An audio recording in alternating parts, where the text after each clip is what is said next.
When my sister Betsy and I were kids, our family lived for a while in a charming old farmhouse. At least, that's how it looked from the outside. White paint, a wide porch, a big apple tree in the backyard, the kind of place you'd see on a postcard. Our parents had bought it for cheap. My dad said it was a fixer-upper, but I think even then, deep down, he knew there was something off about the place. For Betsy and me, though, it was heaven.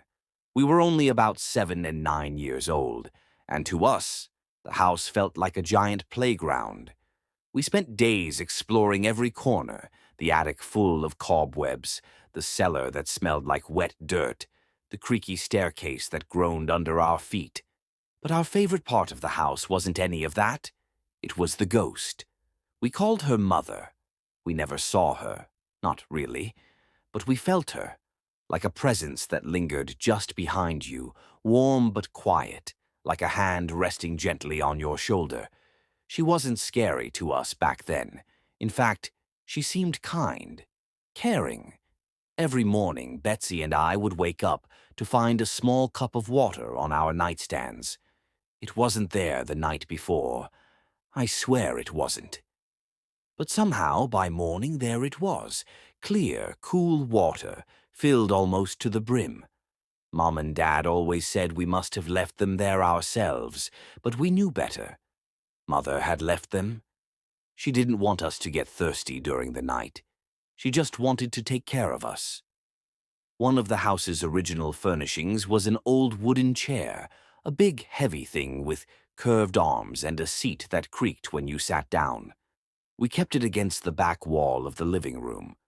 At first, it never moved, but after a while we started noticing small things. Sometimes, when we were watching TV, Betsy would look over and say, "Did you move the chair?" I'd look, and sure enough, it wasn't against the wall anymore. It would be sitting a few inches closer to us. We'd laugh, push it back, and forget about it. But over time, it started happening more often. The chair would inch closer, not by much at first, but always in our direction. There were times we'd come home from school, and it would be sitting halfway across the room. And on rare nights when the TV was off and the house was silent, we'd hear it, a faint, dragging sound across the wooden floor. Slow, careful, almost like someone didn't want to wake us. We should have been terrified, but we weren't. To us, it felt like Mother just wanted to be near us, like she missed having children around. Years passed. We grew up. Betsy went off to college and I moved to another city. Life happened. We didn't really talk about the farmhouse much. It was just one of those strange, sweet memories from childhood, something we'd laugh about when we got nostalgic. But a few months ago, I was going through some old boxes and found a folder full of local newspaper clippings. I'd always been interested in local history, so I started flipping through them. Stories about the town, old buildings, things like that. And then I saw it. A yellowed, brittle piece of paper. An article about a widow who'd once lived in our farmhouse. The headline read something like, "Tragedy at Old Hollow Creek Farmhouse. Mother and 2 children dead." The article said the woman had lost her husband in the war. She lived there alone with her 2 children.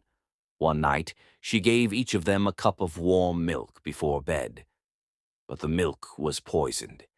They never woke up. Afterward, she hung herself in the living room. My stomach dropped when I reached the last paragraph. There was a photo, a grainy black and white picture of the farmhouse, our farmhouse. The living room looked exactly the same, and hanging from one of the wooden beams was the woman's body.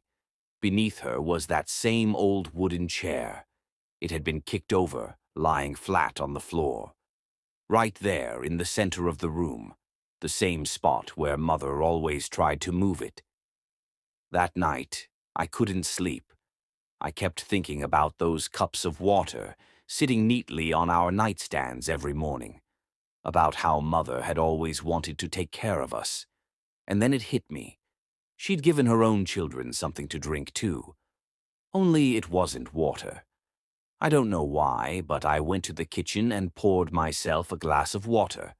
When I lifted it to my lips, I could almost smell something faint, like old milk. I dropped the glass and it shattered on the floor. For a moment I swore I could feel that same warmth, that invisible hand resting gently on my shoulder, but this time it wasn't comforting. It was cold. And then I heard it, a slow, familiar creak from the living room. I looked down the hallway and there it was, that wooden chair, dead center of the room, waiting. Pause. Did it just get colder in here, or is it just me?